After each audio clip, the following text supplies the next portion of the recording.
There's a new Salesforce study that's going to be released tomorrow. And it says the number one point of engagement is in person at 87%. Number two is telephone at 83%. Social media is down at 44%.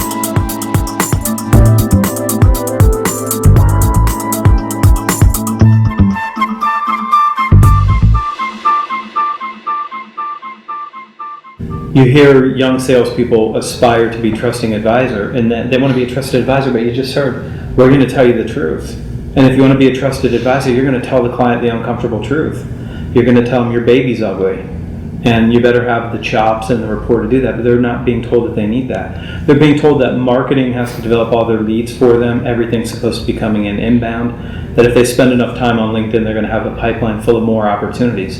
And then more nonsense from last week on a Harvard Business Review blog post of all things. 84% of all B2B sales are no longer initiated with a salesperson but come from a referral. So that would mean that the new salesperson has no chance of ever succeeding because you haven't sold anybody. So how could you get referrals? So you're going to sit there and starve to death. Hello. Well, that's the total lie about referral selling. Is that, I mean, if you've been in your territory for 20 years and you've developed relationships over that period of time, and you know where all the buying windows are going to open, and you've got a deep set of relationships, of course you're going to be able to drive referrals. You're going to get opportunities that new salespeople are going to get. You're going to open up the buying windows at exactly the right time.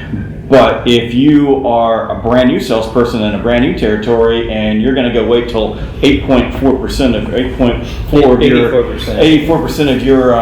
of your prospects come from referrals, you are going to starve to death. Well, it's because this whole belief that nobody's answering the telephone, and I find that really, I want to argue with that because you're right. Not as many people are answering the telephone, but you know what? I think there are fewer people making good prospecting calls. I would argue with that. There are more people answering the telephone. Right. The reason there are more people answering the telephone because there's less prospecting calls, and phones are attached to people. In our fanatical prospecting boot camps, where we do live phone blocks, and I'm about to walk into 5 days of boot camps, and we're going to be on the phone about every other hour. We're on the phone for 30 minutes to 15 minutes dialing.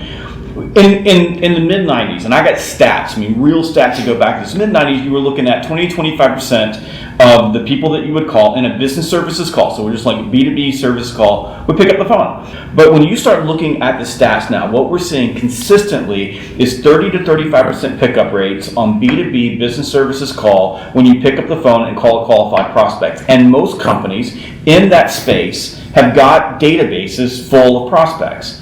So one of the problems that we have, and I had this conversation with a tech CEO just recently, is that these folks are blind. They're living in this little bubble in their world over in the Bay Area. And this tech CEO, we were just talking about some companies I do business with. I thought they asked if they would really like your technology. We don't even mess with those companies. Those are old school companies. They're gone.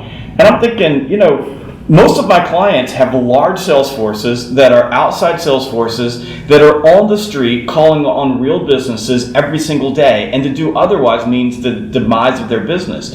Everyone wants to hack sales and make sales easier. That's what their dream is. You're right, they want it to be easier. And there are a lot of people who grew up now without a strong manager, so there's no goals, there's no accountability. They don't know how to help their team be more effective, hence these guys get phone calls because we need to make these people actually effective.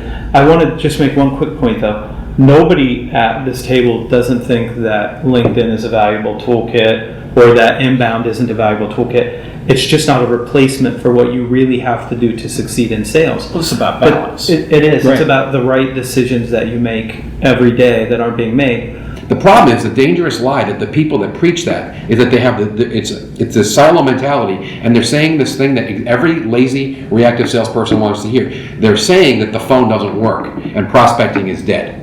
And part of the reason that we have so much business is because that's not true. And I could take you into my clients, and if we were to do at the end of this year, we did a look back on the year at the significant deals that were won. In most of my clients, and yes, I'm based in the Midwest, but I got clients everywhere. The majority of the real deals that came in were opportunities that were self-created by the salesperson's own prospecting.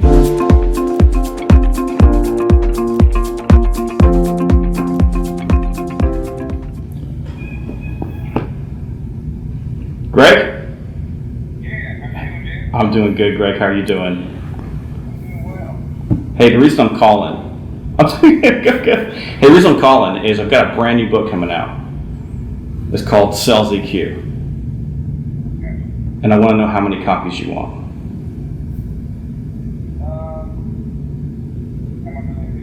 They're going to be $20. 20? Yeah. Awesome, dude. Cool. I mean, you want money up front, though, right? Absolutely. Who are you talking to? Let me back off that one then. Yeah. Let me start with just a few. Okay. How about we set you up for like 5? That sounds like a plan. You'll love it. There's not a story about you in this one. Oh, I think I can still manage. Okay. Awesome. Are you still at Independence Hall? I am. I'm actually down the street at Ritz-Carlton. Gotcha. And I appreciate this was a fake. I'm going to hold you to 5, but this was a fake prospecting call. Yeah. No, I got I'm being guinea pig right here. Okay. I think the reason a lot of salespeople don't pick up the telephone is because managers don't hold them accountable because the managers are afraid to pick up the telephone. I was in a tech company, and we were doing a fanatical prospecting boot camp, and we had done a little instruction. Everybody had their list going, and we sent them all out to do a phone block because that's how I roll. And this kid's sitting there with a phone and a list, staring at the list, and his manager is hovering nearby. And I said to his manager, "How come he's not on the phone?" "Well, he's kind of new, and I don't want to push him too hard." And I looked at the kid and said, "Hand me half that list." And the kid handed me half the list, and I sat down next to him, got on my cell phone, and I started banging the phone. And the kid looked at me, and it took him just a minute to get a clue, and he started hitting the phone. And between the two of us, over a 15-minute period, and this is a tech sale, we were able to connect with a couple of Salesforce administrators and set a couple of really good appointments for demos right there on the spot. And his manager said, "I get the point."